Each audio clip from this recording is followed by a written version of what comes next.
tell the world. Hi, I'm Johnny, and today on Johnny Likes Judgment Night, which was a 1993 action thriller. It's directed by Stephen Hopkins, the guy who did Predator 2. He also did Nightmare on Elm Street 5, both fun, good movies that I like. Who's in it? It's got Emilio Estevez, the better Sheen, I suppose, in the long run. He won that battle, or the favorite son, perhaps. Yeah, so it's got Emilio Estevez, it's got Stephen Dorff in an early role, Cuba Gooding Jr., and Jeremy Piven, right before he did PCU, another movie I like. I liked the movie. The movie was good. I like movies. Movies are fun. This was a fun movie. What happens? It's Estevez and his boys, the guys I just mentioned there. They are off to see a boxing match in Chicago in the fall. Piven, who plays, I don't know, some sort of salesman, has managed to hustle his way into getting an RV comped for the night. So the guys are riding in style and they're pre-gaming and yucking it up in the back while they're getting driven there. Piven is driving because he's the one responsible for this luxury vehicle. They get into a traffic jam on the freeway, taken off ramp so they don't miss the fight, and they're immediately lost in inner city Chicago. They hit a guy. Guy's already been shot. He's got money with blood all over it, so like blood money. Yeah, they've deduced that he's being chased down by criminals. Criminals chase the guys down, pull him out of the, they call it a van. I don't know why they call it a van. Pull him out of the RV. And they shoot him right in front of everybody. Our main guys, our group of boys here. So, yeah, that's bad. That's not good for them because they just witnessed a murder, and so they're on the run for the rest of the night. They got to run for their lives from the bad guys. That's the basic premise. So the acting, our guys, they all do good. They're all established actors. None of them are spectacular, although I think Gooding did win an Oscar, but it's beside the point. They do fine here. They're not given a crazy amount to work with. These aren't the deepest characters who are having like all sorts of revelations or anything.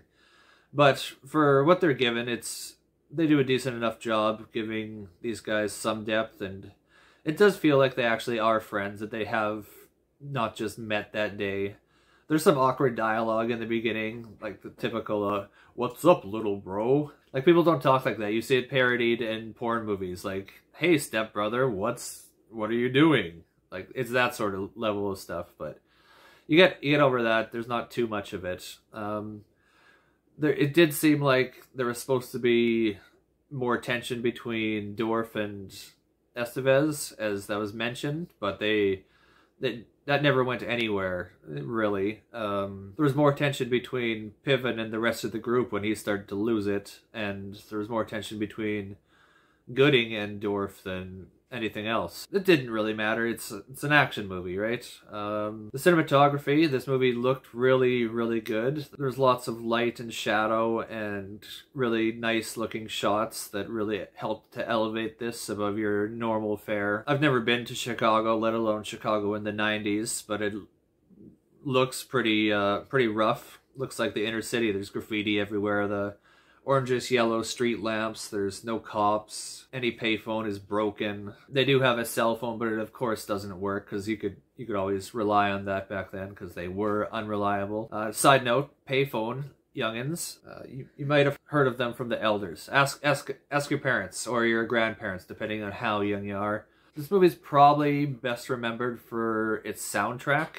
You would see it in dollar bins for the next 10 years. And it's actually a really good soundtrack because they got a bunch of metal bands and alternative bands and paired them with rap guys. Thus rap rock was born. It wasn't born there, but it was a good gimmick and it actually works. I quite enjoyed the soundtrack. There's still several songs off of it I still listen to this day. Oh, I gotta talk about Denis Leary in this movie. He plays the main bad, and he's awesome. I've always been a fan of Leary. He was the guy who got me into stand-up comedy.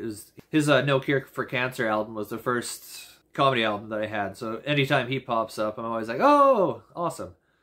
You might know him or he got famous for his song Asshole. If you ask people of a certain age, they'll be able to sing it back to you.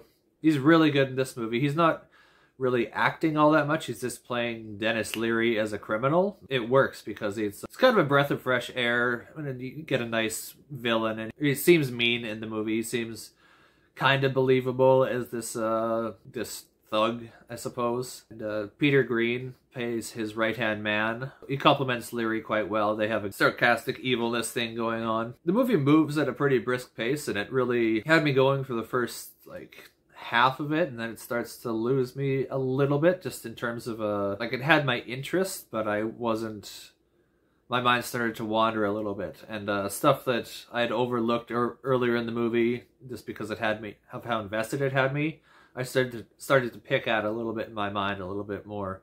So that's when I started to get issues about, like, logic and plot holes and stuff like that. Yeah, it did run a little bit long, and I might have preferred it if it had been like 10-15 minutes shorter. It just dragged just a little bit, and also it did start to become a little bit less believable towards the end of the movie. You can see where it's going. There's going to be a big showdown, and somebody's going to come out on top, and it's probably going to be the good guys. Maybe it's not. Who knows? You guys should watch it. Also, there's a score in this one. It's done by Alan Silvestra, who had worked with Hopkins on Predator 2. Now, I think that this one actually sounds kind of like he just took the B-sides to that one and put them in here. Maybe not. Maybe I'm just kind of spitballing there. But it did sound kind of similar, just the instrumentation. It was similar enough to be like, hey, that kind of sounds like that. So I guess they must have at least gotten on together well enough to work again. But it works for what it is. For sure. It definitely helped to elevate the tension throughout the movie. Yeah, overall, like I said before, the cinematography was great. The acting was all decent. Leary was excellent. The story's been done before. Guys out of their element trying to get back home and over unfamiliar terrain. But that didn't really bother me, as original story when told poorly is wasted, but familiar story if told well is always successful. Like, there's a reason there's so many of the same movies. It's because people don't seem to mind that so much. I don't think I'm any exception. Decent if unoriginal script elevated by the cinematography, direction, acting, score / soundtrack, and the villain. You gotta have a good villain. I'm gonna rate this a 4 out of 5 and give it a solid recommendation to anyone who asks. If you like this, you might also like Predator 2 or Rapid Fire or The Warriors, or vice versa. If you liked any of those, you might like this. Let me know what you thought of Judgment Night if you have seen it.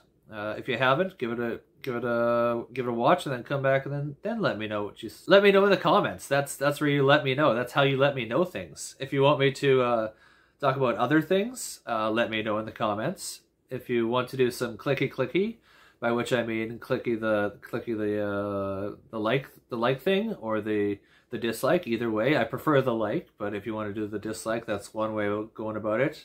And if you want to subscribe, yeah, why not? It's free, at least for the time. Maybe in the future it's not going to be free, so you better do it now. I'm not going to charge, but YouTube might. Yeah, anyways, that's all the Johnny likes for today. Thanks for listening to me ramble about movies for a while, and I will see you guys next time.